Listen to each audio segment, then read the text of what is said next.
Alrighty folks, today I want to talk about the 2022 Toyota Tundra, the new style, the new truck that I purchased back in late May of 2022.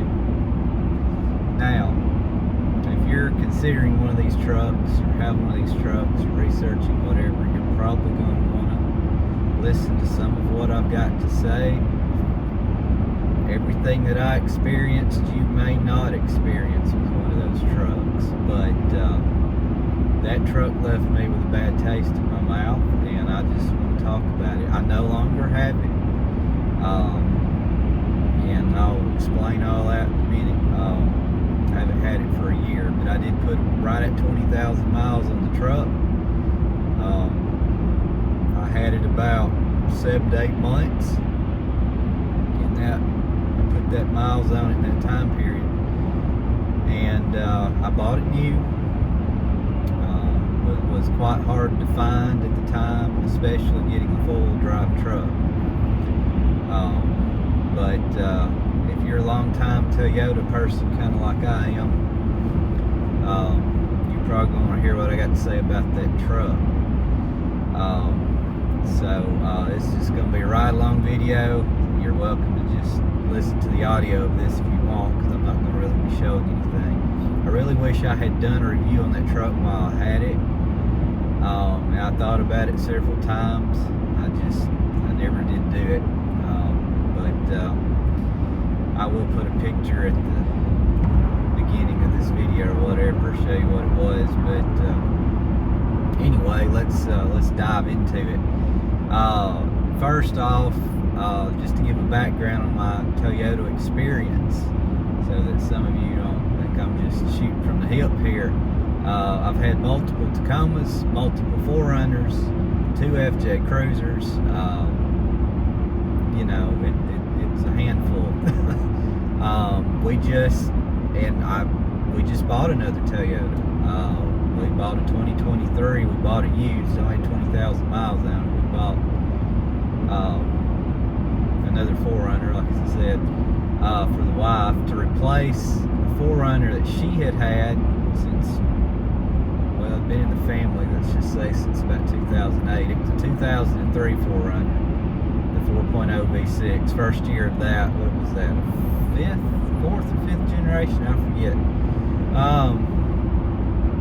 It had 340,000 miles on it. And we sold it, got a fair price out of it. Guy that bought it was hoping to get another 100,000 miles out of it or more. And that car never had any major engine work, original engine, transmission, everything. I mean, from the time that I've been involved with that vehicle, I did rebuild the front end a little bit, new spring shocks, brake work, but other than that, just oil and filter changes, just normal maintenance. Anywho, let's talk about the Tundra. I bought that truck with some high expectations. When I was looking for that truck, well, I was looking for a truck, let's just say a half-ton truck at the time. I was kind of centered on getting a Tundra. I was either going to get the previous Tundra generation or the new one, the new generation. And at that time frame, the new generation had been on sale for approximately 5 months. I got it in May. I think they went on sale around December of 2021 initially. And some of the very first ones had some turbo issues. For those of y'all listening and familiar with that truck, it had a I think they like to refer to it as a 3.5 twin turbo V6. I think it was technically a 3.4 liter. It was an engine that had come out of an Lexus. It had some minor changes done to it, I think, but the engine had previously been run for a few years in one of the Lexus models. SUVs or something, I don't know. So it wasn't a brand new engine, but it was new for the Tundra.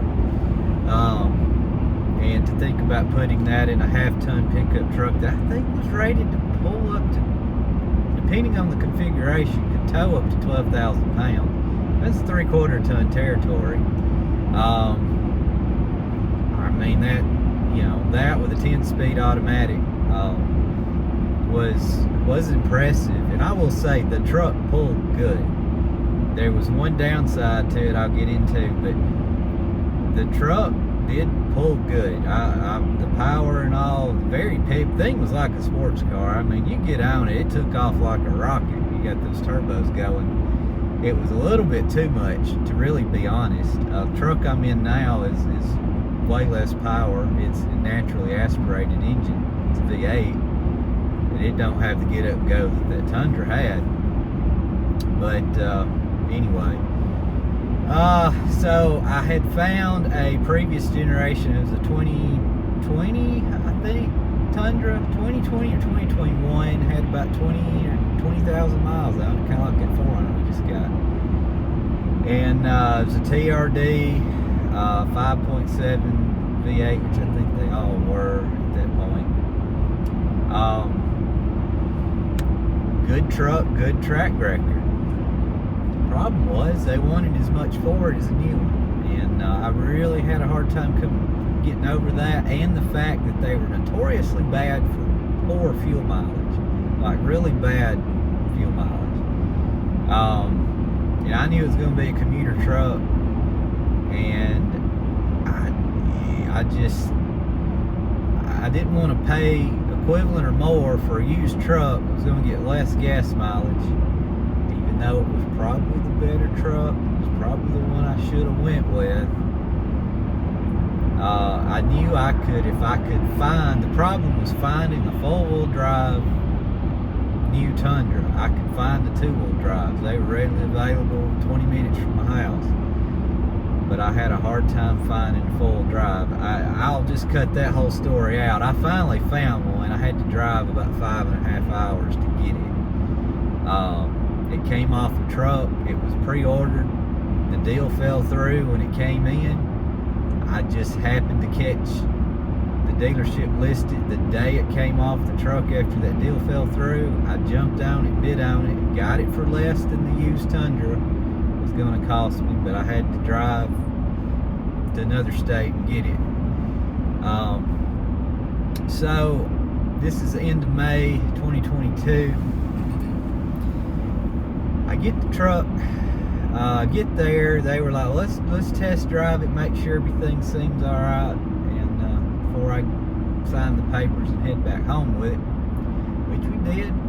Everything seemed a-okay. I was impressed with it. Do the paperwork, get in it, head home. First thing I do, get on the interstate there, which we really didn't do during the test drive. I get up to about 50, 55 mile an hour. I start hearing this whistling in the door, and I'm like, I don't remember that on test drive. So I run the window up, down a little bit, you know, kind of checking the door, and I'm like, well, it's probably some little something. It'll probably go away. It never went away. I noted it to the dealer I bought it from, even though I wasn't going to drive 5.5 hours back. I just let them know. And so it had this really high-pitched whistle that I think it was agitating me. It would just, like, I'd commute an hour to work and back from work, and it just, I think, if you research this is a thing, I believe. Listening to a really high frequency pitch noise for a period of time can actually make you irritable. And some of y'all probably understand what I'm talking about. But anyway, so basically when you got up to about 45 mile an hour, the door would start whistling somewhere. And the faster you got, all the way up to interstate speeds, the worse it was, and the more annoying it was. And my commute is, I mean, right now I'm running well, I'm running 60, but I'm in a 65 mile an hour speed limit here. I'm behind somebody, but that was most of my commute in, and so I hit this highway, and it really got annoying over that 20,000 miles. But anyway, that was the first thing that happened. First oil change. Actually, it wasn't oil change. I took it in. I think that was on 10,000 mile oil changes, which I'm not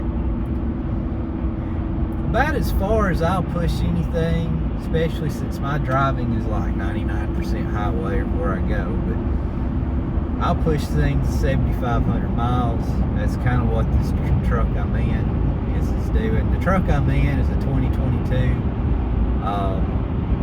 GMC Sierra. It's an SLE that's got some SLT options on it and some AT4 options on it. It's not an AT4, but it is an X31 package. But I'll talk about this truck in a whole different video. But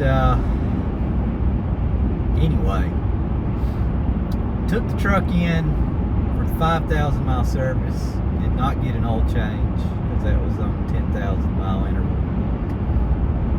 And I think just checked over the truck. They may have done a recall something on it. I'm trying to tell if there was 2 recall items. Something with some bolts or some hardware in the rear axle that could come loose, and I think there might have been a drive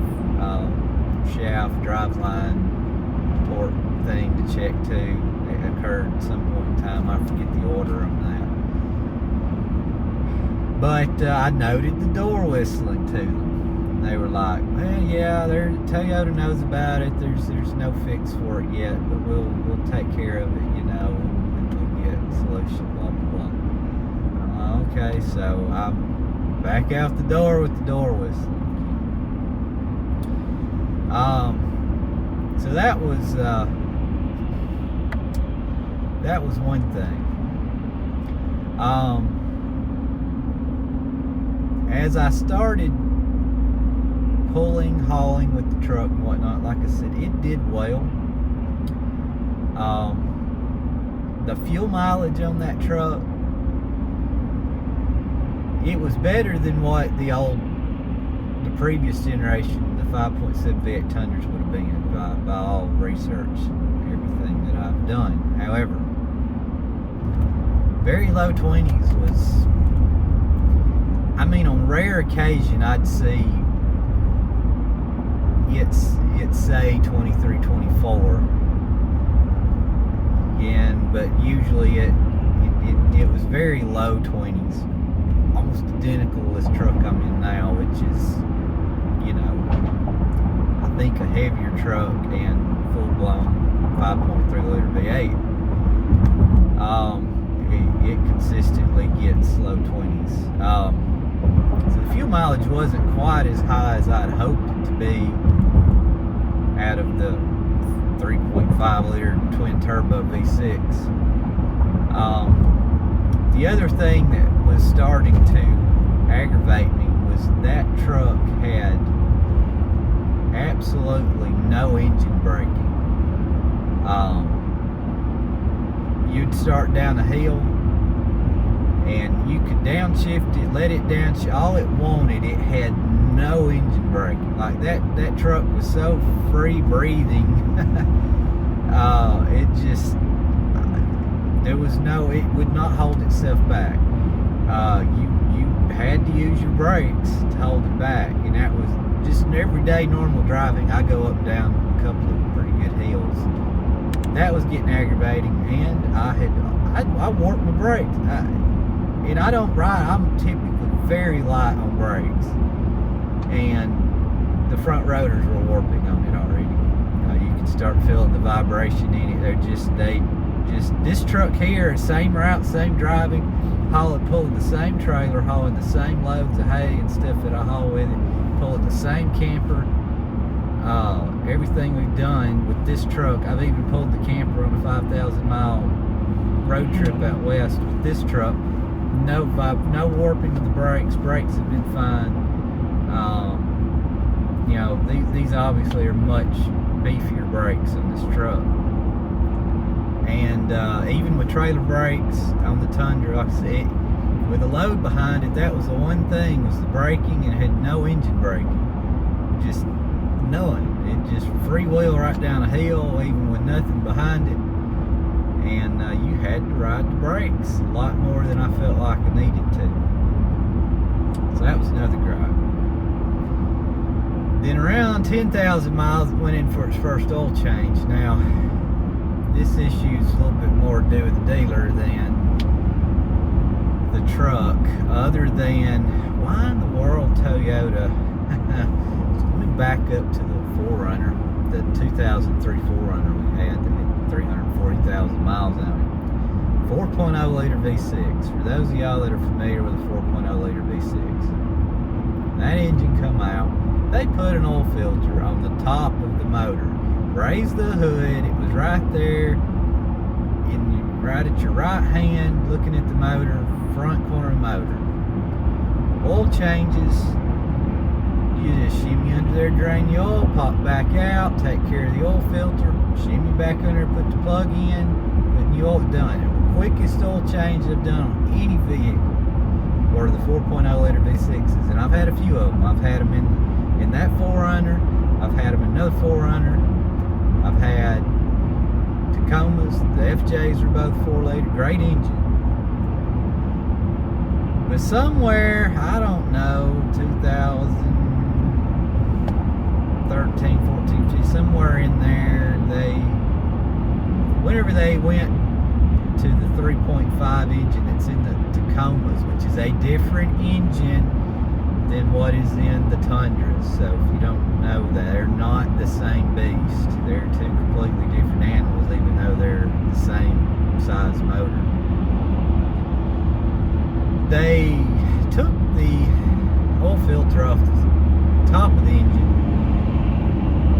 and then turned it into the hardest oil change that I've ever done. And it blows my mind that Toyota would do that. So they put the oil filter back on the underside of the motor, in the front, under skid plates. And it's not a screw-on oil filter, it's a canister oil filter, or a cartridge type oil filter, which is, they're just messy to change. And you gotta clean the canister and all that. It's just, and on the 4Runner, we had a 2018 4Runner for a while, was that way. And it was just getting under there, and you unbolt that skid plate, and then you got to get to it, and you got to get that off. I just hate it. Anyway, back to the Tundra. Took it in, 10,000 oil change. They put the oil filter down in that same location. It's hard to get to. They had some kind of felt thing under there. I don't know if there was a skid plate in the way. It was just in a bad location again. So, go in, note the door whistling to them, same answer again. Yeah, I know about it, but there's no fix to it. Yeah, okay, nothing new there.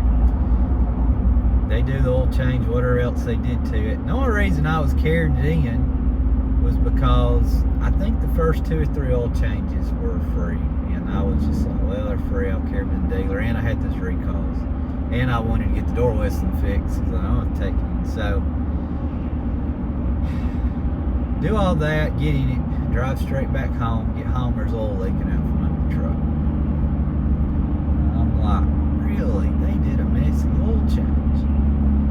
I crawl under there, and I'm looking at the frame of the truck that's in between the front suspension, so kind of right under the front diff in that area. There is oil from one side to the other of this thing. Dripping all over my driveway. It's coming out every hole in the frame, and I'm like, what in the world? So I pull it over. The lot next to us was empty, and I got a hose out and started hosing it off, and got it cleaned up. And I'm like, how in the world this much oil? Oil filter was loose. They didn't even tighten the oil filter up. Thank goodness it still had plenty of oil in it. It didn't lose that much, but that was a major letdown from that dealer. especially, and just Toyota. It gripes me that they designed one of the easiest oil changes you could ever do back when the 4-liter came out, and then they turned it into the hardest oil change you could do, and that just anyway. So time went on.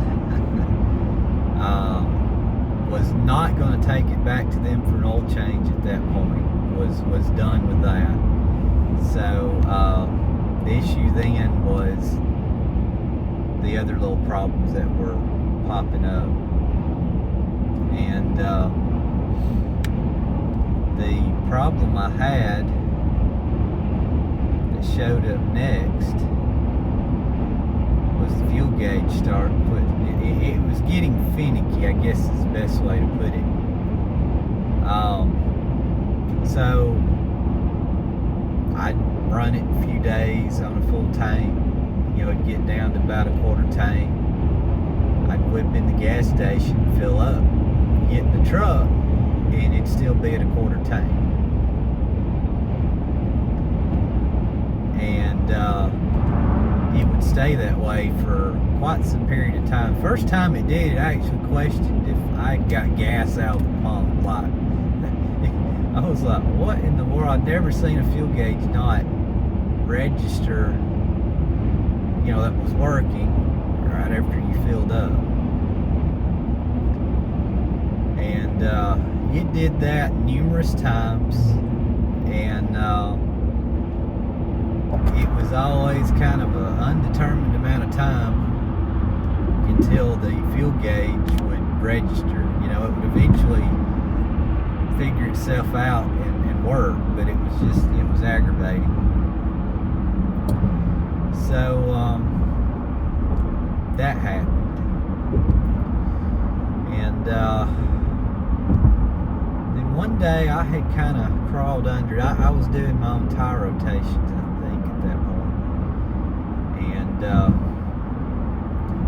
I noticed a leak, and I had a leak between the bell housing and the engine, which would typically refer to a rear main seal. It wasn't bad, but something you rarely ever see on a Toyota, especially one under 20,000 miles. And I'm sitting there like, dadgum, I bought this truck thinking typical Toyota quality. It's gonna last 200,000-300,000 miles supposedly, and it's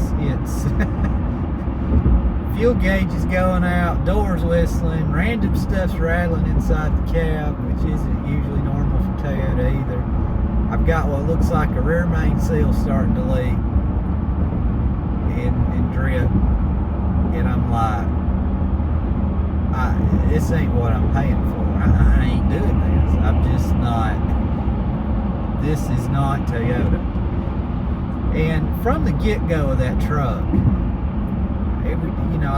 as I spent more time in the truck, I said, man, they've cheapened this truck down. It just felt cheap. It reminded me of back in, I don't know, 2000s, early 2000s, trying to when GM went through this period where it's like they cheapened down everything. Everything was just rattly plastic, and just, they just looked cheaply done.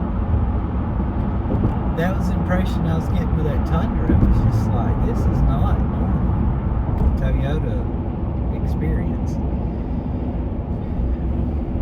So I was getting really close. I had 19,000 something miles in the truck, and they still was no fix for the window there, or I say window, the door, whatever was whistling.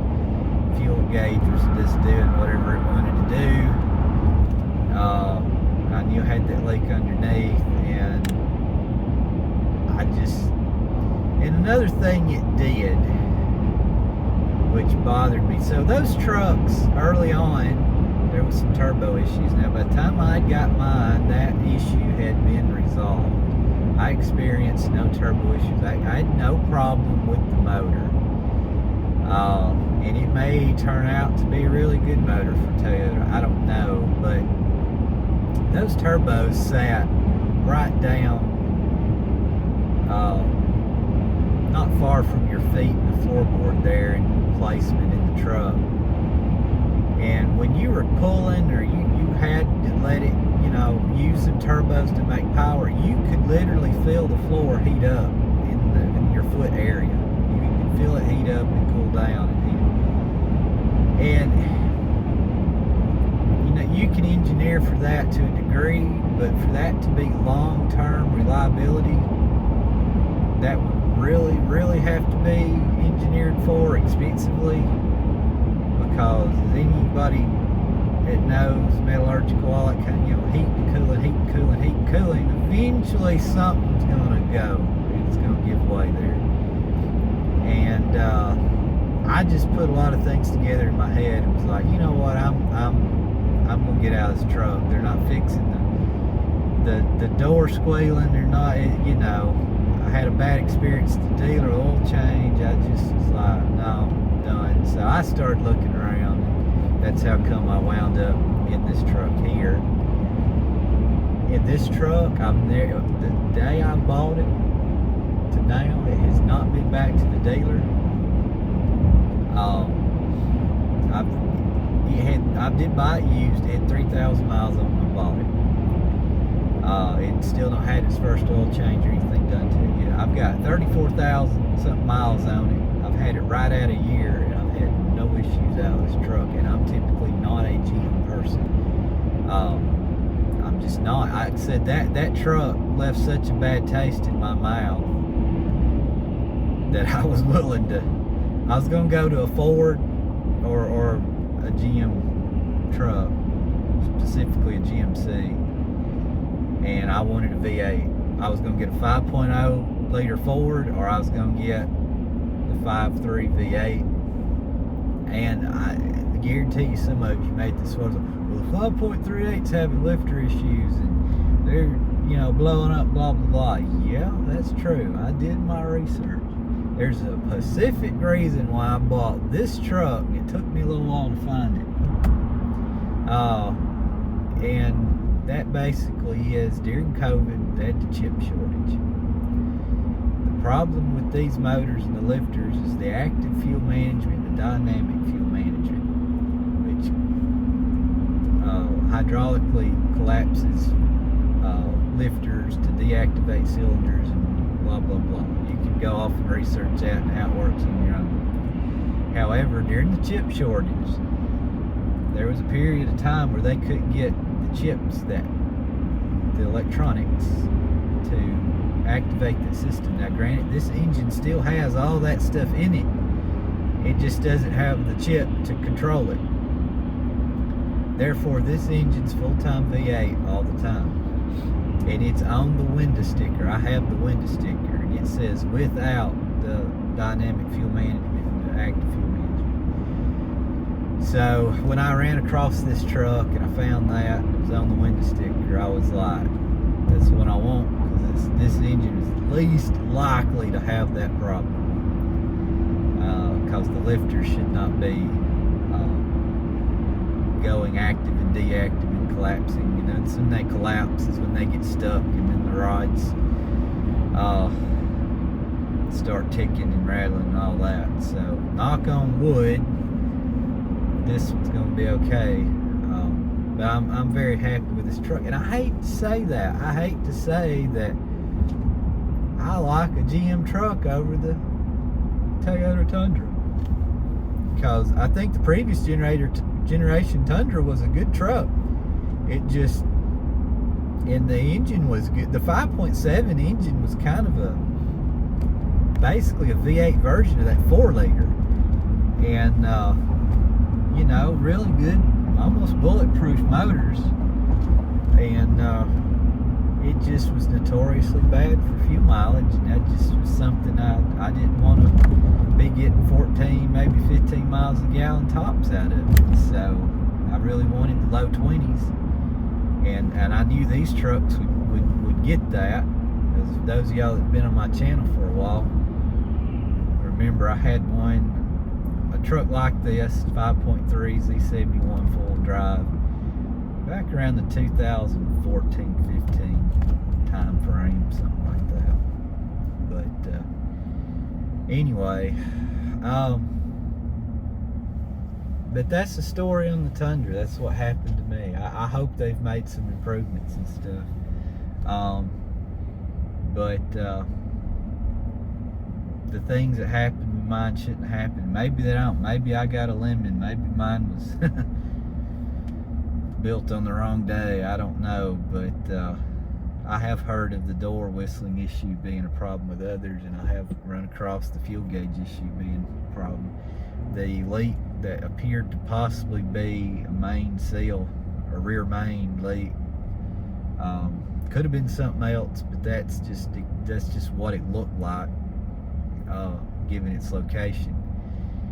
I didn't hear about that from others, so mine could have been a one-off there. But anyway, so if you made it this far, thanks for watching. That's the spiel on the 2022 Toyota Tundra, and I will do a video on this truck I'm in now.